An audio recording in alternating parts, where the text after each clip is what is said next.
Man, I had no idea that BET did this because I've stopped watching the BET Awards a long time ago, but apparently the BET Awards decided to honor the legacy and the passing of OJ Simpson, an American icon, one of the greatest athletes, one of the greatest American athletes, right? One of the greatest American NFL players of all time. Definitely had um a real legit argument for OJ being the greatest running back of all time. He definitely had an argument, to be the GOAT running back. But apparently, Stephen A. Smith wanted to chime in. And man, as soon as I was just giving Stephen A. Smith credit, he goes and pulls this ish off. So apparently, Stephen A. Smith slammed the BET Awards for including OJ Simpson in a memoriam tribute. So now, according to these headlines, it looks like Stephen A. Smith didn't want OJ Simpson to be honored. So I haven't watched the video yet, but let's see if that's true. This is the BET Awards. This is a celebration of blackness, of black culture, of black entertainment, of black excellence. And when you do something like this, fair use, by the way, fair use. You got folks outside the community see that. TMZ talking about it, NBC talking about it, CNBC talking about it, CBS talking about it, USA Today talking about it, PBS, everybody but PBS. When that kind of stuff happens, how do you think that benefits us?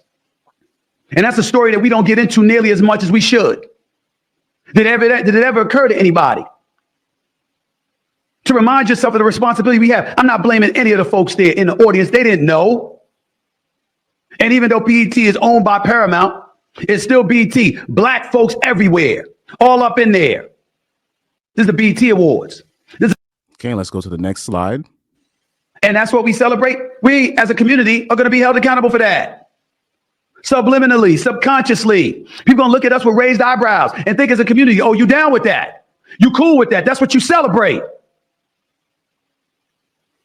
The collective whole is what matters. Not one individual. God rest his soul. God will deal with him because God knows what he did and what he didn't do. It ain't for me to judge or anybody else to judge, but we saw what we saw. The trial was televised. His actions and his dismissiveness and disassociation and distance from the black community was self-inflicted. He created that. He wanted nothing to do with us. Where's this affinity for him? Where's the evidence that he ever gave a shit about us? I just don't understand. And I think and that's what we celebrate. And that's what we celebrate. We, as a community, are going to be held accountable for that. Subliminally, subconsciously. People going to look at us with raised eyebrows and think as a community, oh, you down with that? You cool with that? That's what you celebrate. The collective whole is what matters. Not one individual. God rest his soul. God will deal with him because God knows what he did. So and what he did. It looks like it's repeating itself. It ain't for me to judge or anybody. Okay. It looked like it repeated itself at the end, but I guess BET did the honors for OJ Simpson. Now, I understand where Stephen A. Smith's coming from in terms of OJ did disassociate himself from the black community, but I don't care. But I guess that's what he took it as. Or I guess that's what a lot of black people took it as when OJ himself said, I'm not black, I'm OJ. But I'll just say this. When ninjas get money, you gotta move a little bit differently. Anyway, Stephen A. Smith, you did a lot of dancing here. Just because I celebrate OJ Simpson's accomplishments, his athletic achievements, his acting achievements, his entertainment achievements, even the years before his death, I was following him on Twitter. He had his Twitter was popping, man. OJ, he's an entertainer. He's just made to be an entertainer, and I support his talent on that end. He's just made to be on camera. He was just one of those guys, Like I said, we don't know who these people are in their personal lives, and I'm not going to stop praising an individual just because mainstream society tells me that he's guilty, even though he went to the court of law and he was proven innocent by the court of law. Now, this is where I have a problem with mainstream society, but particularly a lot of white people, where They just say, OJ, he's guilty. You didn't see this. This is what I say. You can't tell ninjas or people, foreigners, whatever, you can't tell people like us for years. The US justice system is the best system in the world. The US court system is the best system in the world. It's the best system in the world. Blah, blah, blah. All right, fine. I'll let you have it. But then you draw the line at OJ.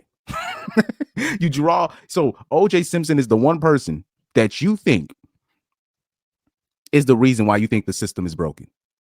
He was the person that finally opened your eyes to like, oh my God, the system is broken. Why? Because you think he killed a Caucasian blonde woman? That's where you draw the line. I mean, really? That's where you draw the line. Like for me, that makes no sense to me. there's no consistency behind it. By the way, when it comes to the quote unquote trial of the century, that was mainstream society or the people involved in that case playing themselves because they wanted to publicly quote unquote hang OJ, because they were very disappointed in what they thought he did. Now, there's plenty.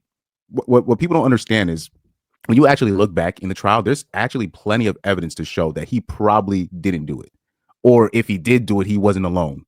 You know what I mean? Or I was very, in the theory that he knew. Like me personally, I think he knew who did it.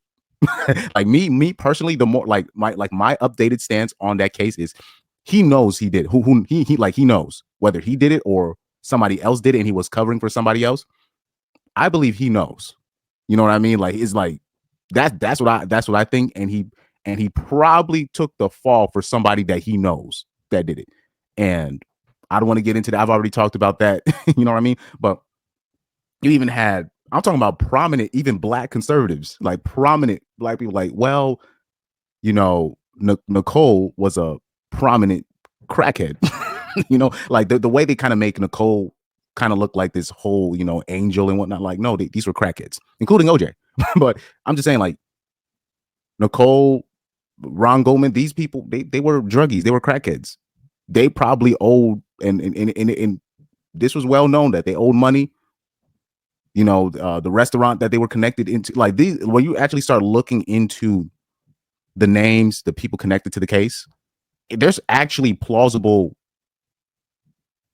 circumstances to show that it could have been, certain entities coming to collect, you know what I mean? Now I'll say this, if I always say this, because when you look at what they're saying, if OJ really was guilty of that, that is hella impressive for a guy in his 40s or 50s. During that time, I think he was in his 30s or 40s. He had to be in his 40s, right? For him to pull that off at like 40, if he really did do that, that's hella impressive. A hell of an athletic feat for somebody with arthritis. You know what I mean? Because like people just think just because they're former athletes that they can still move. Dude, these athletes destroy their bodies when you're playing American football. That stuff destroys your body anyway. And then you had Judge Joe Brown talking about the Colombian necktie that they found on their necks. I was like, oh, so it's very plausible that it could have been some big time cartel members or gang members in general, mafia, whatever, coming to collect. That is very plausible. But hey, it could have been possible that OJ was coming to collect and he was and he was just late to the scene. That's very plausible. But unfortunately, because I always say this, because of the timing of the incident is paramount. So the incident happened literally right after the Rodney King. Then on top of that, when you look at who was involved, a white blonde woman and her lover, they like to say was a male friend, but that was her lover. Everybody knows this. The only reason why they say male friend is because Ron Goldman's father is a prominent member of the Small Hat Society. So that's one of the reasons why they were able to push the narratives that they were able to push. So everything came coming together, and on top of that was an all black jury. So everything came to, and then they had to publicize the whole thing. This is why it was a perfect storm. And that's why, we talk they talk about OJ Simpson's dream team of lawyers, quote unquote. First of all, in California, it's not about who's right or who's wrong. It's who can spend the most money in court is usually the people that win. And it's kind of sad that it took OJ for Caucasian people to realize that, but it is what it is on that end. But yeah, Stephen A. Smith, you're doing too much. That man just passed. That was his memoriam. You need to honor that. I don't care what you think about him in his personal life. That has nothing to do with you. Because look, there's been some interesting characters in the Baseball Hall of Fame that even black people can't even, like, we can't even say nothing about Ty Cobb, right? Even though we know what his history is, but we can't say nothing about him. You know what I mean? So we or these other people that pass. I haven't heard Stephen A. Smith say nothing about these guys, so I don't know why you want to draw the line at OJ. But like I said, OJ Simpson actually should show people that many people are simps. Like many men are simps. Because I believe this. I believe if the case was just, I'm talking about if it wasn't even a white woman involved, I bet you if it was a white man, people would not be talking about OJ the way they are, negatively talking about OJ the way they are. If it was alleged that he killed, that he deleted another Caucasian man, I believe it's because it was a Caucasian blonde woman involved in the case, alongside the murder of her supposed lover, Ron Goldman, and Ron Goldman's father, who was a prominent member of the Small Hat Society. That's why they were able to push that narrative that OJ did it no matter what, I just believe it's very I think it's very unfair on how mainstream society treated OJ after that case. I believe that was a crime in and of itself. That's my belief on OJ. It's just I just wish people would look more into it, and I believe in the future, I think people are gonna have to owe. I think like about like 5 to 10 years from now, people are gonna have to owe OJ Simpson an apology. That's my opinion.